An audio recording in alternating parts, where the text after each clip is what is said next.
Hello my dear friends, you're in the Military Summary channel, and this short video we're going to discuss the most important events that took place during the previous nights of the local time.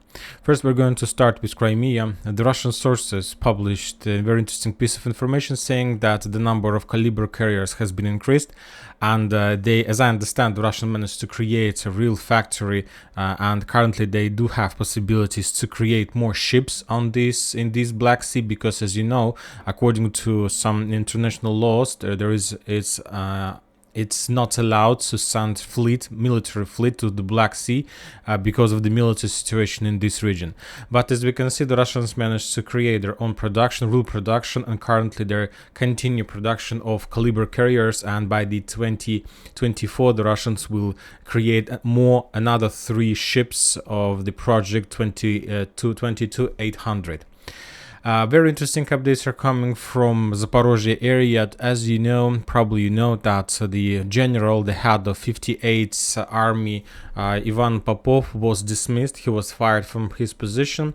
He published his own video. He published his own piece of information regarding the situation, and he told us that he was dismissed in a day after he told the truth to the head of Russian army Gerasimov and the Minister of Defense of Russian Federation Shoigu. And this is one more time, this person is the head of 58th Army that currently stands on the line in front of Bradley Square, Petykhatki. So basically he's the head of army that currently repelling the Ukrainians' attacks.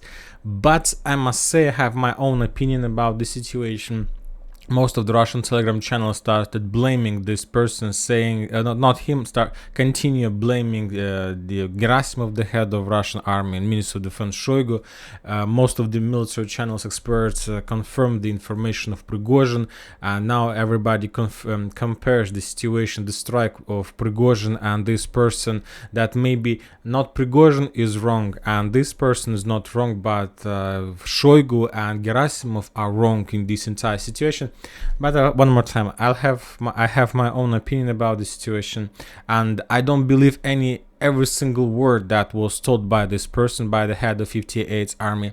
And the thing is that if you remember, just a few days ago, the deputy commander of commander of 58th Army was killed as a result of Storm Shadow missile attack.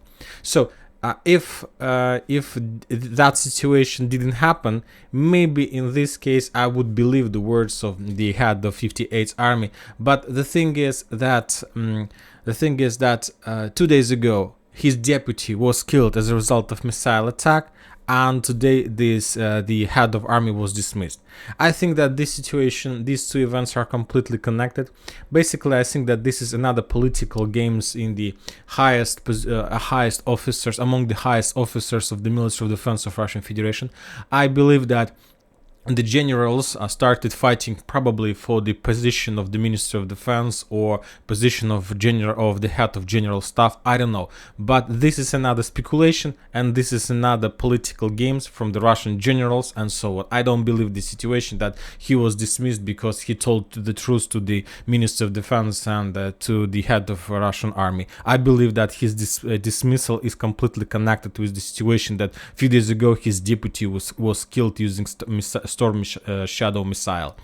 Now let's move to the ground and let's discuss the situation. First we're going to start with Petykhatki. Very interesting updates are coming from this area, as we discussed, and this information continue confirming that the 128th Mountain Assault Brigade was removed from this territory, but the Russians are saying that currently the forces of 71st Jaeger Brigade was redeployed in the vicinity of Petykhatki in this area, and basically yesterday and today the squads and platoons of that brigade were involved in storming the Russian positions in the vicinity of Zherebyanki under support of 116th and 17th Mechanized Brigade. So this is very interesting piece of information.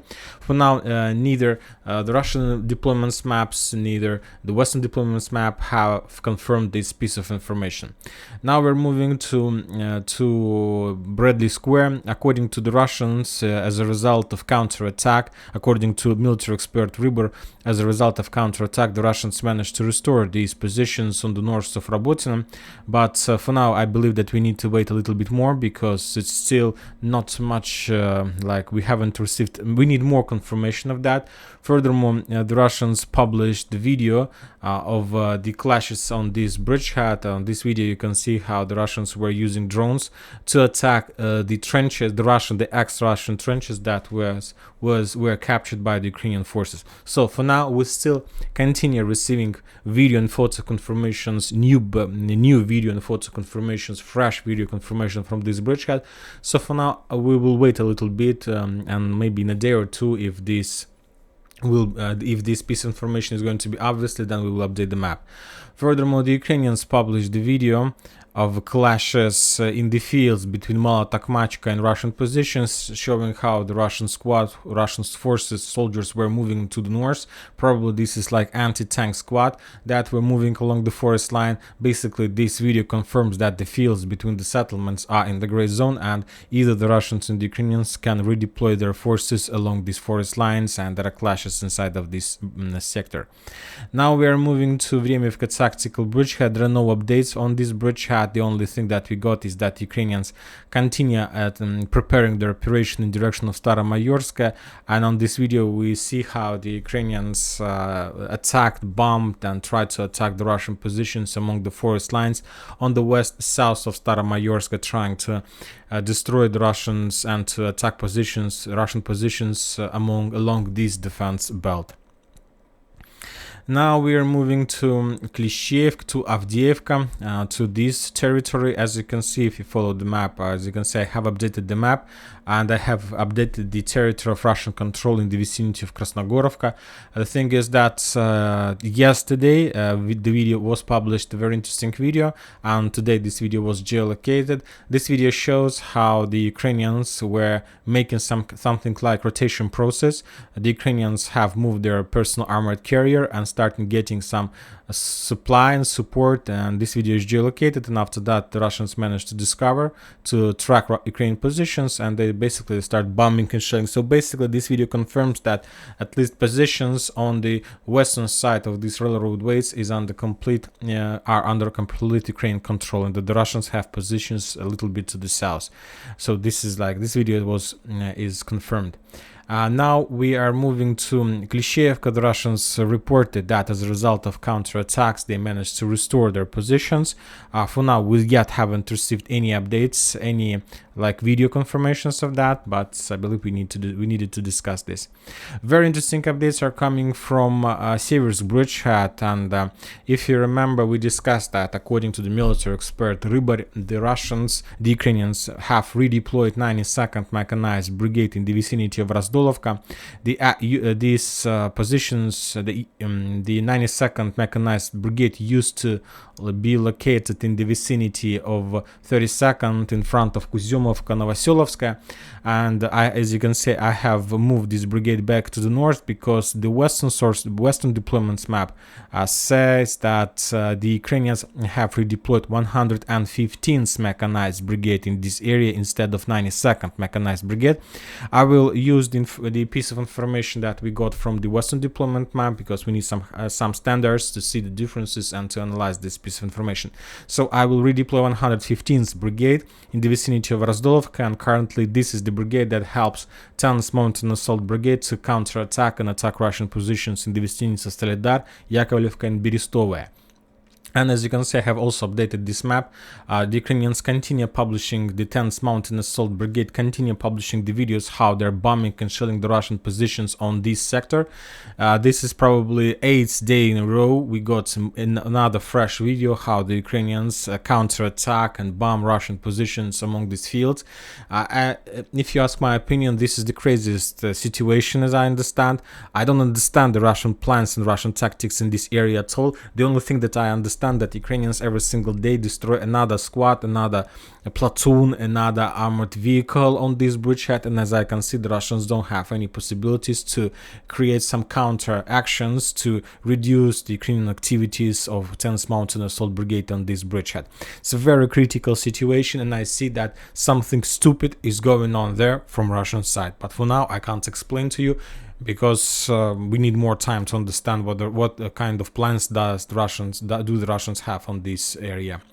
And now we are going to Dibrova, we are going to Tartskoye and so on.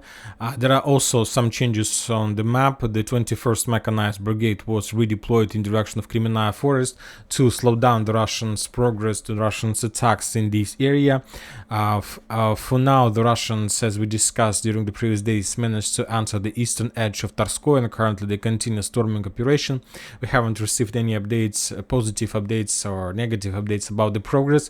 For now, as I understand, there are still clashes, so we need more time to understand the entire picture. Very interesting updates are coming from Novoselovskaya. The Russians this night published the video how they managed to destroy armored vehicle, and this video was linked to the post saying that the Russians launched the second wave of offensive operation in the vicinity of Novoselovskaya. As a result of that attack, they managed to destroy a few personal armored carriers and a lot of soldiers were captured. Basically, as we discussed, the Russians launched offensive operation trying to push the Ukrainians from Novoselovskaya, and as I understand that operation, the Russians currently try to attack from the south and try to encircle Novoselovsk and to complete the story and so on. So the Battle of Novoselovsk continues.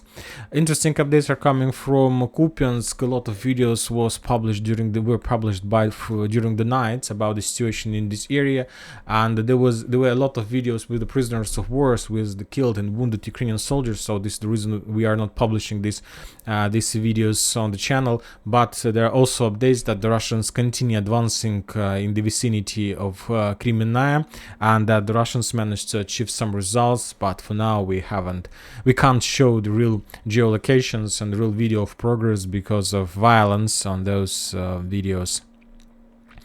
And that's it for this video. Military Summary channel reminds to condemn any violence in the world. Thank you for watching. Subscribe to my channel, put your likes, join my Patreon, and have a good day. Bye bye.